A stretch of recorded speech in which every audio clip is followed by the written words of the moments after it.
अस्सलाम वालेकुम रहमतुल्लाहि व बरकातुहू। मैं SM अज़ीमुद्दीन मुबारक ट्रैवल्स हैदराबाद एक लीड एनजीओ हूँ। बहुत सारे जो है ना मतलब सऊदी गवर्नमेंट और मिनिस्ट्री ऑफ माइनॉरिटी अफेयर्स की तरफ से गाइडलाइंस आई हुई हैं, वो आज़मीन हज तक पहुँचाना है। एक सबसे अहम गाइडलाइन ये है कि जो लोग हज 2026 का इरादा करें हैं वो लोग 15 जनवरी तक अपनी अपनी सीट रिज़र्व करवा लें। 15 जनवरी 2026 तक। उसके बाद वो लोग जो है ना हज का इरादा करे हुए हैं, अगर 15 जनवरी अगर गुज़र जाएगी, अगर जाना चाहें तो वो लोग हज पे जा नहीं सकेंगे।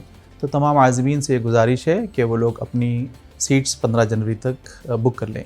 और उसी के साथ साथ हेल्थ इश्यूज़ को लेकर बहुत बड़े गाइडलाइंस आए हुए हैं। जो लोग बीमार हैं, ख़ास करके जिनको कार्डिया का प्रॉब्लम है या फिर जो है ना पर्मोलॉजिस्ट प्रॉब्लम्स हैं, तो ये लोग ये साल जो है ना सफ़र हज नहीं कर सकेंगे। और अगर किसी वजह से उनका वीज़ा लग भी गया तो जिद्दा से उनको डिपोर्ट कर दिया जाएगा। तो जो बीमार लोग हैं, मेजर डिसीज़ के अंदर हैं, वो लोग इरादा ना करें। बाकी के जो लोग सेहतमंद हैं वो लोग फ़ौरी तौर पर जो है ना अपनी अपनी सीट रिज़र्व करवाएं। जो रजिस्टर्ड टूर ऑपरेटर हैं, माइनॉरिटी अफेयर्स की हज सेल की साइट पर जाएँ। वहाँ पर आपको तकरीबन पूरे इंडिया के पूरे टूर ऑपरेटर्स की लिस्ट मिल जाएगी। वहाँ पर उनका नाम देखें और देखकर जो है ना अपनी अपनी सीट रिज़र्व करवा लें। हज पर जाने के लिए जो लोग ख्वाहिशमंद हैं वो लोग ख़ास तौर से मीना के अंदर क्या सर्विसेज मिल रही हैं इसकी तरफ तवज्जो दें। मीना में उनका लोकेशन कहाँ पर है और किस कैटेगरी की सर्विस दी जा रही है, उसको तवज्जो देते हुए फ़ौरी तौर पर अपनी अपनी बुकिंग करा लें। मिनिस्ट्री की साइट के ऊपर भी आपको सारी गाइडलाइंस मिल जाएगी।